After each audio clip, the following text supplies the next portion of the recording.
اور دوسری جانب پچھلے کچھ دنوں میں امریکہ اور روس کے دفاعی تعلقات میں ایک نئی کشمکش پیدا ہوئی ہے. حال ہی میں امریکی فوج کی جانب سے شامی فوج کے ایک لڑاکا طیارے کو گرانے کے بعد روس نے اندیہ دیا کہ وہ امریکہ کے ساتھ فضا میں تحفظ کا معاہدہ ختم کر رہا ہے اور اب سے شام میں دریائے فرات کے مغرب میں نظر آنے والے طیاروں اور ڈرونز کو نشانہ بھی بنائے گا. امریکی عہدیداروں کا کہنا ہے کہ روس کے ساتھ دفاعی رابطے کھلے رکھے جائیں گے، تاہم امریکہ داعش کے خلاف اس لڑائی میں اپنے دفاع کا حق رکھتا ہے. تو دنیا کی دو بڑی دفاعی طاقتوں کے درمیان یہ تناؤ 6 سال سے جاری شامی جنگ میں کیا معنی رکھتا ہے، اس پر ہم بات کریں گے ہمارے آج کے مہمان دفاعی امور کے ماہر لارنس کارب سے، جو واشنگٹن کے تحقیقی ادارے سینٹر فار امریکن پروگریس میں سینئر فیلو بھی ہیں. Lawrence Korb, welcome to View 360. The war has been going on for 6 years and US and Russia have been fighting for opposing sides. This coming face to face, was this only a matter of time? It was going to happen once it looked like ISIS was going to be driven out of its caliphate in Raqqa and Mosul, because the question really now is what happens next? Who runs Syria? The Russians would like to keep Assad in. The United States would like Assad to go. The Turks are worried about the Kurds. And the Iranians also want to keep Assad in power. تو ایسا ہونا ہی تھا، کیونکہ جیسے جیسے داعش week ہو رہی ہے اس طرح سے جو یہ دو بڑی طاقتیں ہیں رشیا اور امریکہ، یہ دیکھ رہی ہیں کہ ان کا کیا مستقبل ہوگا خطے میں، کون سا ملک شام کے ساتھ کہہ لیجئے کہ بہتر تعلقات قائم رکھے گا اور شام میں کس کا کنٹرول ہوگا. اور ظاہر ہے کہ ترکی اور ایران بھی اس میں بہت بڑے پلیئرز ہیں، تو یہ صرف it was a matter of time, ایسا فیس ٹو فیس آنا ممکن تھا ہی اپنی جگہ. Could this war expand as America and Russia posture against each other more aggressively? It could. You can always have an accident when you have war, but I don't think it will, because while the American government and the Russian government may have some tensions, the U.S. military and the Russian military get along very well. General Dunford said that he has several ways to communicate, even if they cut off the communication in the battle region. And it's probably in the best interest of both Russia and US to keep this as controlled and as contained as possible. There's no doubt about it. Both President Obama and President Trump did not want to get involved in the Syrian civil war. روس اور امریکہ کے درمیان اگرچہ اس وقت دفاعی تحفظ کا جو معاہدہ ہے اس کو روس نے کہا کہ اس نے ختم کیا ہوا ہے، لیکن اس کے باوجود گفتگو کے رابطوں کے چینلز جو ہیں وہ کھلے ہیں، اور کوشش دونوں ملکوں کی یہی ہوگی کہ یہ بہت زیادہ معاملہ ایسکیلیٹ نہ ہو، اپنے دائرے سے بہت زیادہ وسیع نہ ہو، کیونکہ بہت سی جانیں اس میں ضائع ہو سکتی ہیں. You talked about a post-ISIS Syria. What kind of a timeline are you seeing at the moment, since ISIS is weakening and both countries are positioning themselves for a post-ISIS era? How much longer do you think this war could last? Well, the ISIS will not be defeated. Their caliphate will be undermined. They will try and get a foothold in another part of Syria, try and take advantage of something in Iraq. But once Raqqa falls, given that Mosul has already fallen, the caliphate has ended. تو داعش کو مکمل طور پہ تو شکست نہیں دی جا سکتی، لیکن یہ ہے کہ جہاں جہاں وہ اپنا اثر و رسوخ قائم کرتی ہے وہاں سے اس کو ہٹایا جا سکتا ہے. لیکن جیسا لارنس کارب نے بھی کہا کہ داعش نئی جگہوں پہ سر اٹھا سکتی ہے. تو یہ جو لڑائی ہے اس وقت یہ جلد ختم ہوتی نظر نہیں آتی. Now, considering the fact that both Russia and America are fighting for opposing sides, Russia supports the Assad regime, US is funding fighters who are against the Assad regime. What do you think is in the best interest of Syrians at this time? The best interest of Syrians is to set up a federal state after ISIS is defeated. Assad will control some part of the country. The Syrian Democratic Forces will have something else. The good Kurds, if you will, or the non-violent Kurds who are not against Turkey, will have control over some of the area, and then they can work out a long-term solution. So a federation basically that has different players controlling different parts of the country. So لگتا یہ ہے کہ جہاں تک عام شامی افراد کا تعلق ہے تو ان کے لیے اس وقت لارنس کارب کی نظر میں بہتر یہ ہوگا کہ ایک ایسا وفاقی نظام قائم کیا جائے جس میں ملک کے مختلف حصوں کا نظام مختلف قوتیں چلا رہی ہوں جو ان حصوں میں امن قائم کر سکیں.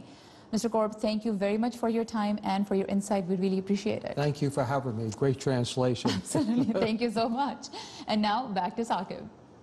تازہ ترین خبروں، منفرد فیچرز اور ویڈیوز کے لیے آئیے ہماری ویب سائٹ urdu.voa.com پر، جہاں آج آپ ویڈیو سیکشن میں روایتی بلوچ سازوں پر پاکستان کے قومی ترانے کی دھن سن سکتے ہیں، جسے بنایا ہے سچو خان نے، اور اب ورلڈ ویو، جس میں شامل ہوتی ہیں دنیا کے مختلف حصوں سے اہم خبروں اور انٹرسٹنگ واقعات کی جھلکیاں۔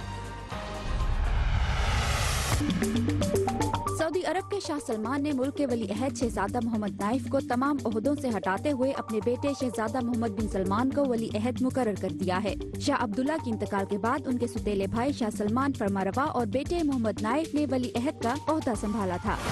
پرتگال میں 1000 فائر فائٹر اب بھی آگ پر قابو پانے کی کوشش کر رہے ہیں، جبکہ مرنے والوں کی تعداد 64 تک پہنچ گئی ہے۔ آگ بجھانے کی کوشش میں ایک طیارہ بھی گر کر تباہ ہو گیا۔ امریکہ کی ریاست جارجیا سے ایوان نمائندگان کی نشست پر ہونے والے انتخابات میں ریپبلکن امیدوار کیرن ہینڈل کامیاب ہو گئی ہیں۔ اس نشست کے لیے دونوں امیدواروں نے انتخابی مہم پر امریکی تاریخ سے سب سے زیادہ $5 کروڑ خرچ کیے۔ اوبر کے شریک بانی ٹریوس کالینک نے سی ای او کے عہدے سے استعفیٰ دے دیا ہے۔ ٹریوس کی جانب سے یہ قدم ادارے میں خواتین کو جنسی طور پر ہراساں کرنے کے الزام کی تحقیقات کے بعد کمپنی کے شراکت داروں کی جانب سے دباؤ پر اٹھایا گیا۔ اتوار کو واشنگٹن سے کچھ ہی دور قتل ہونے والی 17 سالہ مسلمان لڑکی نبرہ حسنین کو آج سپرد خاک کیا جائے گا۔ واشنگٹن میں نبرہ کی یاد میں کل ایک یادگاری تقریب میں عام شہریوں کے ساتھ ساتھ امریکی سیاستدانوں نے بھی شرکت کی۔ ریاست ورجینیا کے شہر سٹرلنگ میں جس مسلم کمیونٹی سینٹر کے نزدیک نبرہ کا قتل ہوا تھا، وہاں صحافیوں سے بات کرتے ہوئے کمیونٹی لیڈرز کا کہنا تھا کہ انہیں پولیس کی تفتیش پر اعتماد ہے۔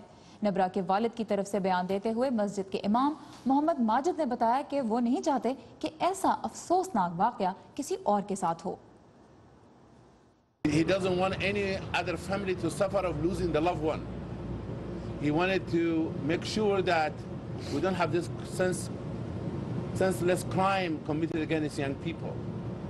For he said that he does not wish this to happen, of course, to anyone, and he wants this to be prevented from happening to any other family.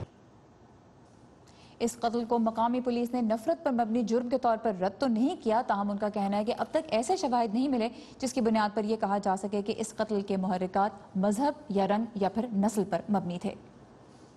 اور امریکہ میں مسلمان اس وقت ایک ایسے مقام پر کھڑے ہیں جہاں ان کی حمایت اور مخالفت میں اٹھنے والی آوازیں پہلے سے زیادہ بلند ہے۔ یہی وجہ ہے کہ مسلمانوں کی بہت سی تنظیمیں ان دنوں امریکی دارالحکومت میں بہت متحرک نظر آ رہی ہیں تاکہ سیاستدانوں تک اپنی آواز پہنچا سکیں۔ اسی مقصد کے لیے کیپٹل ہل پر ہونے والی افطار میں ہمیں لے جا رہی ہیں صبا شاہ خان۔ اس ہفتے امریکہ بھر کی 21 ریاستوں کے 29 شہروں میں امریکہ میں اسلامی شریعہ کے مبینہ نفاذ کے خلاف مظاہرے ہوئے۔ جس شریعہ قانون کی ہم بات کر رہے ہیں وہ امریکی آئین سے متصادم ہے۔ ان مظاہرین کے مقابلے پر اور مسلمانوں کی حمایت میں نکلنے والوں کی بھی کمی نہیں تھی۔ اور صرف یہی نہیں بلکہ رمضان کے مہینے میں مسلم امریکنز کی مختلف تنظیموں نے افطار کے لیے اپنے دروازے ہر رنگ اور مذہب کے لوگوں کے لیے کھول دیے، اور ایسی ہی کاوش کا ایک حصہ Muslim American citizens coalition and public affairs council کا افطار بھی ہے۔ امریکی ایوان نمائندگان کے کیپٹل ہل نامی عمارت میں دیے جانے والے اس افطار میں امریکی قانون سازوں نے امریکی مسلمانوں کو اپنی بھرپور حمایت کا یقین دلایا۔ سینیٹر کین نے کہا کہ کچھ لوگ مفروضوں کی بنیاد پر شریعہ لاء کے حوالے سے جھوٹی باتیں پھیلا رہے ہیں۔ میرے خیال میں ان کی معلومات ناقص ہے۔ میں اپنے پڑوسیوں کو جاننے میں یقین رکھتا ہوں۔ میں کیتھولک ہوں اور اپنی اقدار آپ کے ساتھ بانٹنا چاہتا ہوں اور دوسروں کی اقدار کو جاننا چاہتا ہوں۔ میک پیک کے باب مورو امریکی مسلمانوں کے مسائل کو وفاقی سطح پر اٹھاتے ہیں۔ ان کے مطابق امریکہ میں شریعہ کے نفاذ کی بات خارج از امکان ہے، کیونکہ مسلمان کل آبادی کا صرف 1% ہیں اور ان میں سے بھی شاید صرف 1% شریعہ کا نفاذ چاہیں گے۔ اگر کوئی یہ کہے کہ ہم آپ کو رمضان میں روزے نہیں رکھنے دیں گے اور جمعے کی نماز نہیں پڑھنے دیں گے تو اس پر ہر مسلمان کو اعتراض ہوگا، اور اس کے لیے نظام وضع ہے، عدالتیں اور مختلف راستے موجود ہیں کہ ہم اپنی آواز اٹھا سکیں، اور شریعت نافذ کرنے کی بات بے معنی ہے۔ ان کی اس بات کی تائید امریکی ایوان کی نمائندہ کانگریس وومن شیلا جیکسن لی نے بھی کی۔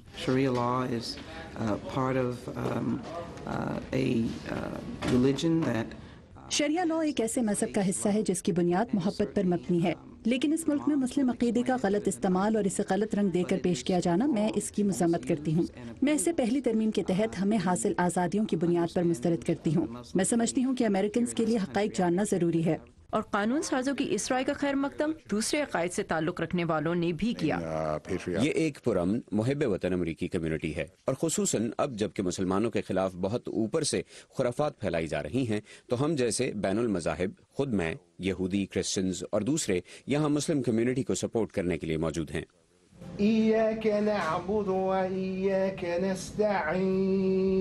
اور ورجینیا ہی کے ایک قانون ساز تھامس جیفرسن نے 1786 میں آزادی مذہب کے قانون کو آئین کا حصہ بنا کر یہ بات یقینی بنا دی ہے کہ امریکہ میں ہر مذہب کے لوگوں کو اپنے مذہب پر عمل کرنے کا پورا اختیار ہوگا۔ صبا شخان، اردو VOA، واشنگٹن۔ اور آج کے دن ہم ویورز کے لیے لے کے آتے ہیں ٹیکنالوجی کا سیگمنٹ، اور آج ہم اس میں جا رہے ہیں خلا میں۔ بالکل سارا، امریکی خلائی ادارہ ناسا انسان کو مریخ پر بھیجنے کا کام تو کر رہا ہے، اور دلچسپ بات یہ ہے کہ اس مشن میں بہت سی چھوٹی چھوٹی کمپنیاں ایک بہت بڑا اور اہم کردار ادا کر رہی ہیں۔ آئیے دیکھتے ہیں۔ اس خاموش گلی کے رہائشیوں میں سے چند ہی کو معلوم ہوگا کہ ان کی گلی کے کونے پر انسان کی خلائی پرواز کے مستقبل پر کام ہو رہا ہے، انگرسول مشین ٹولز کے زیر انتظام۔ میرا نہیں خیال راکفورڈ میں بسنے والے زیادہ تر لوگوں کو علم ہے کہ انگرسول یہ پرزے بنا رہی ہے، اور یہ کوئی عام پرزے نہیں، یہ کسی خلاباز کا گھر بنے گا۔ یہ پرزے ناسا کی انسان کو چاند پر واپس لے جانے اور مریخ کے سفر کی کوششوں میں نہایت اہم ہیں۔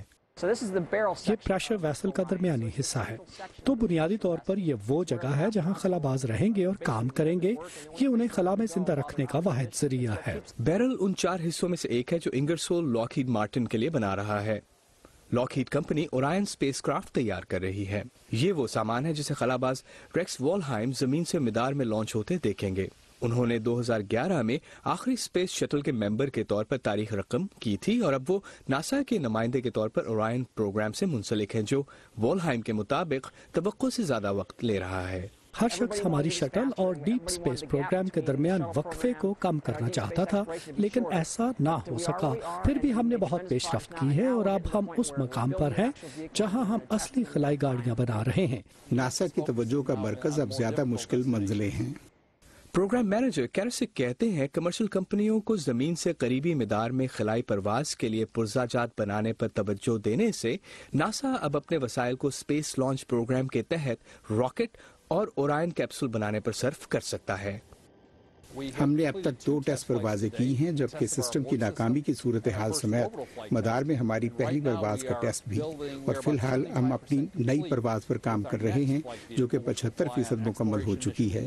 انگرسول مشین ٹول میں ڈسپلے پر لگا یہ بیرل اورائن کیپسول کے لیے تیار کیا گیا ہے، جو ایکسپلوریشن 2 کے تحت خلابازوں کو 2023 تک چاند پر واپس لائے گا، جس سے خلاباز مریخ تک کے سفر کے لیے تیار ہو سکیں گے۔ انگرسول کے سیلز ڈائریکٹر مائک ریس اس وقت چھوٹے بچے تھے جب خلابازوں نے آخری بار چاند کے مدار کا چکر لگایا تھا۔ میں نے یقیناً اپنے بچوں کے ساتھ اورائن کول کارٹ کھیلے ہیں۔ میں نے انہیں موقع دیا کہ وہ پرواز کے حصوں کو چھوئیں اور دیکھیں کہ ہم یہاں کیا کر رہے ہیں۔ ان کے خیال میں یہ تمام پروگرام اور مریخ پر جانے کا سارا سلسلہ بہت دلچسپ اور زبردست ہے۔ ناسا کا exploration mission 1 space launch system کا مکمل ٹیسٹ اور اورائن کیپسول اس سال کے اختتام تک متوقع ہے۔ ناسا انسانی پائلٹ کے بغیر اورائن کیپسول کو اس کے پہلے مشن پر چاند سے 40,000 میل دور مریخ کی جانب بھیجنے کا ارادہ رکھتی ہے، اور خیال ہے امریکی خلائی ایجنسی اس منزل تک سال 2030 تک پہنچ پائے گی۔ کین فرابا کے ساتھ امان اظہر، اردو VOA۔